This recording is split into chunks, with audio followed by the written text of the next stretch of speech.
আসসালামু আলাইকুম। আইডেস আন্তর্জাতিক সংবাদে আপনাকে স্বাগত। শুরুতেই সংবাদ শিরোনাম, পরে থাকছে বিস্তারিত। পৃথিবী এখন শোকাচ্ছন্ন, জানিয়ে দেব হাতে থাকা সর্বশেষ আপডেট আন্তর্জাতিক সংবাদ। প্রথমেই সংবাদ শিরোনাম, মৃত্যুর কয়েক ঘন্টা আগে রাইসি যা বলেছিলেন। এরপর জানিয়ে দিব নিরাপত্তা পরিষদে 1 মিনিটের নীরবতা, ইসরায়েল বলল লজ্জাজনক। এদিকে রাইসির শোক মিছিলে হাজারো মানুষের ঢল। এরপর জানিয়ে দিব নতুন নেতা খুঁজতে কেন এত মরিয়া ইরান। আরও জানিয়ে দিব ইসরায়েলি হামলায় হিজবুল্লাহর কমান্ডার নিহত, দাবি রিপোর্টে। সর্বশেষ জানিয়ে দিব রাইসির মৃত্যুর পর ইরানের ভবিষ্যৎ কি। এতক্ষণ শুনছিলেন সংবাদ শিরোনাম, এবারে বিস্তারিত। তবে অনুরোধ থাকবে ভিডিওটিতে একটি লাইক করবেন এবং কমেন্ট করে জানিয়ে দিবেন এই ভিডিও সম্পর্কে আপনার মূল্যবান মন্তব্য। মৃত্যুর কয়েক ঘন্টা আগে রাইসি যা বলেছিলেন। ইরানের পূর্ব আজারবাইজান প্রদেশের জোলফা এলাকার কাছে হেলিকপ্টার দুর্ঘটনার কবলে পড়ে নিহত হন প্রেসিডেন্ট ইব্রাহিম রাইসি। তার সঙ্গে থাকা পররাষ্ট্রমন্ত্রী হোসাইন আমির আবদুল্লাহিয়ান সহ অন্যরাও বেঁচে নেই। তারা একটি উদ্বোধন অনুষ্ঠান শেষে ফিরছিলেন, সেখানে বক্তব্য দিয়েছিলেন রাইসি। ইরানের রাষ্ট্রীয় বার্তা সংস্থা ইরনা জানিয়েছে, আজারবাইজান ও ইরানের মধ্যে একটি জলধারা প্রকল্প উদ্বোধনের পর পূর্ব আজারবাইজান প্রদেশের রাজধানী তারবিজে যাচ্ছিলেন তারা। ওই উদ্বোধন অনুষ্ঠানে জীবনের শেষ বক্তব্য দেন তিনি। সেখানে তিনি বলেন, এই মুহূর্তে ইসলামী বিশ্বের সবচেয়ে গুরুত্বপূর্ণ ইস্যু ফিলিস্তিন। কোনো সন্দেহ নেই যে আজারবাইজান ও ইরানের জনগণ তাদের ফিলিস্তিনি ভাই বোনদের পাশে রয়েছে। একই সাথে আগ্রাসী ইসরায়েলের বিরুদ্ধে তাদের অবস্থান দৃঢ়। তবে এ বিষয়ে ইসলামী দেশগুলোর ঘুম ভাঙাতে হবে। তাদের উচিত নির্যাতিত ভাইদের জন্য এগিয়ে আসা, অন্যথায় হাতে গোনা দু একটি দেশ দানবীয় শক্তির বিরুদ্ধে লড়তে পারবে না। রাইসি আরো বলেন, আজারবাইজানের সাথে আমাদের সম্পর্কটা শুধু প্রতিবেশীর নয়, বরং আত্মীয়তার মতো। দুই দেশের মধ্যকার এই সম্পর্ক এবং সংযোগের ভিত্তি নিহত আমাদের উভয়ের এক ও অভিন্ন বিশ্বাসের মধ্যে। আজারবাইজানের সমর্থনে তিনি বলেন, দুটি মুসলিম দেশের মধ্যকার সম্পর্ককে ইরান সব সময়েই গুরুত্বের সাথে দেখেছে। সংঘাতময় নাগর্নো কারাবাখ যে আজারবাইজানের অংশ, একেবারে প্রথম দিকেই বিষয়টি সমর্থন করেছিল তেহরান। আমাদের সর্বোচ্চ ধর্মীয় নেতা আয়াতুল্লাহ আলী খামেনি এবং ঊর্ধ্বতন কর্মকর্তারা বরাবরই এই সমর্থনের কথা উল্লেখ করে এসেছেন, কারণ আমরা আজারবাইজানের সার্বভৌমত্ব এবং আঞ্চলিক অখণ্ডতায় বিশ্বাস করি। নিরাপত্তা পরিষদে 1 মিনিটের নীরবতা, ইসরায়েল বলল লজ্জাজনক। হেলিকপ্টার দুর্ঘটনায় ইরানের প্রেসিডেন্ট ইব্রাহিম রাইসি ও তার সফর সঙ্গীদের নিহতের ঘটনায় শোক প্রকাশ করেছে বিশ্বের বহু দেশ। নিহতের স্মরণে সোমবার 20 মে জাতিসংঘের নিরাপত্তা পরিষদেও 1 মিনিট নীরবতা পালন করা হয়, কিন্তু এতেও ঘটনায় ক্ষুব্ধ প্রতিক্রিয়া জানিয়েছে ইসরায়েল। রোববার 19 মে ইরানের দুর্গম এক এলাকায় বিধ্বস্ত হয় রাইসিকে বহনকারী হেলিকপ্টারটি। সেটিতে রাইসি ছাড়াও ইরানের পররাষ্ট্রমন্ত্রী হোসেন আমির আবদুল্লাহিয়ান সহ 9 আরোহী ছিলেন। ব্যাপক তল্লাশির পর হেলিকপ্টারটির ধ্বংসাবশেষের খোঁজ মেলে। এরপর রাইসি সহ হেলিকপ্টারটির সব আরোহীর মৃত্যুর খবর নিশ্চিত করে ইরান সরকার। জাতিসংঘ নিরাপত্তা পরিষদে চলতি মাসের প্রেসিডেন্ট মোজাম্বিক, ইরানের প্রেসিডেন্ট রাইসি সহ তার সফর সঙ্গীদের স্মরণে সোমবার নিরাপত্তা পরিষদের সদস্যদের দাঁড়িয়ে 1 মিনিট নীরবতা পালন করতে বলেন জাতিসংঘে নিযুক্ত মোজাম্বিকের রাষ্ট্রদূত পেদ্রো কামিসারিও আফনোসো। তার আহ্বানে সাড়া দিয়ে যুক্তরাষ্ট্র সহ নিরাপত্তা পরিষদের সদস্যরা 1 মিনিট নীরবতা পালন করেন, কিন্তু এ ঘটনায় ক্ষুব্ধ প্রতিক্রিয়া জানায় জাতিসংঘে নিযুক্ত ইসরায়েলের রাষ্ট্রদূত গিলাদ এরদান। তিনি এই পদক্ষেপকে লজ্জাজনক ঘটনা হিসেবে অভিহিত করেন। রাইসির শোক মিছিলে হাজার মানুষের ঢল।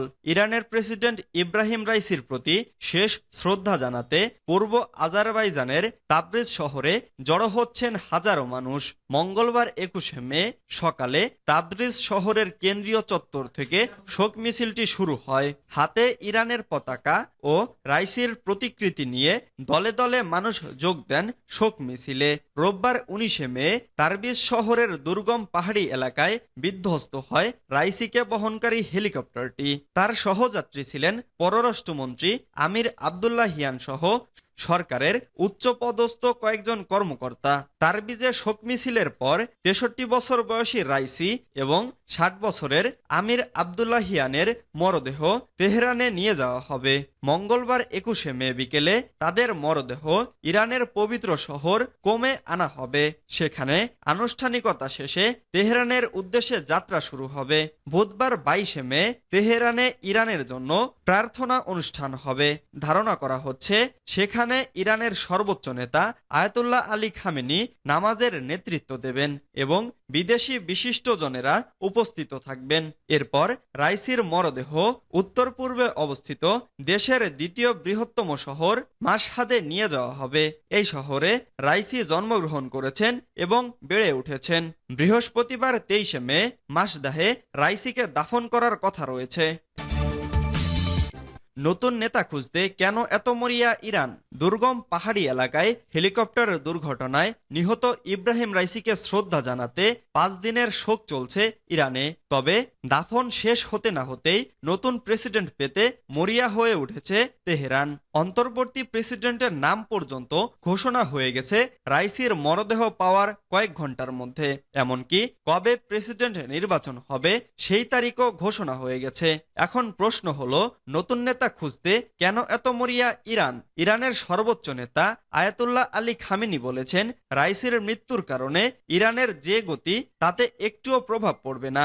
ধারণা করা হচ্ছে ইসরায়েল এবং আমেরিকাকে সামাল দিতেই এমন পদক্ষেপ নিচ্ছে দেশটি।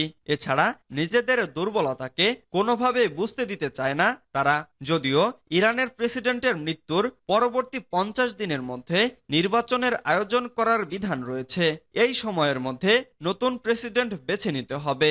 বলা হয় আগামী 28 জুন নতুন করে প্রেসিডেন্ট নির্বাচন অনুষ্ঠিত হবে।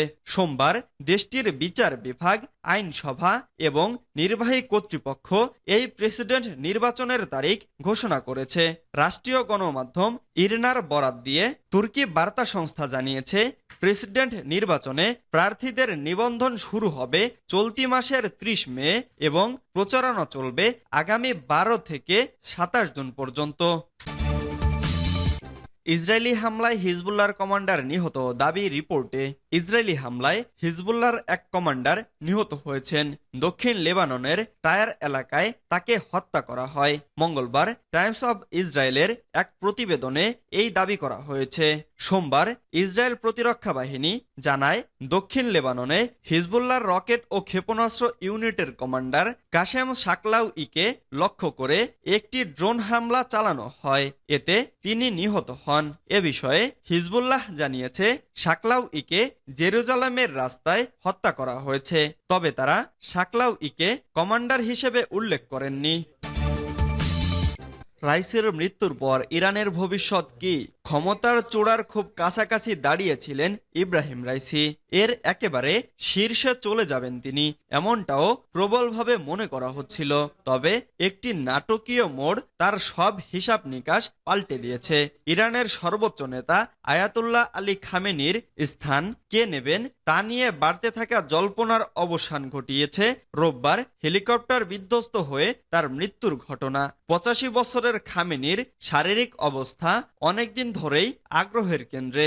ইরানের কট্টরপন্থী প্রেসিডেন্টের এই করুণ পরিণতিতে সে দেশের নীতি অথবা ইসলামী প্রজাতন্ত্রে কোনো গুরুতর ঝাঁকুনি দিবে তেমনটা মনে করা হচ্ছে না। তবে এ ঘটনা এমন একটা ব্যবস্থাকে পরীক্ষা করে দেখবে যেখানে রক্ষণশীল কট্টরপন্থীরা ক্ষমতার সব ক্ষেত্রেই আধিপত্য বিস্তার করে।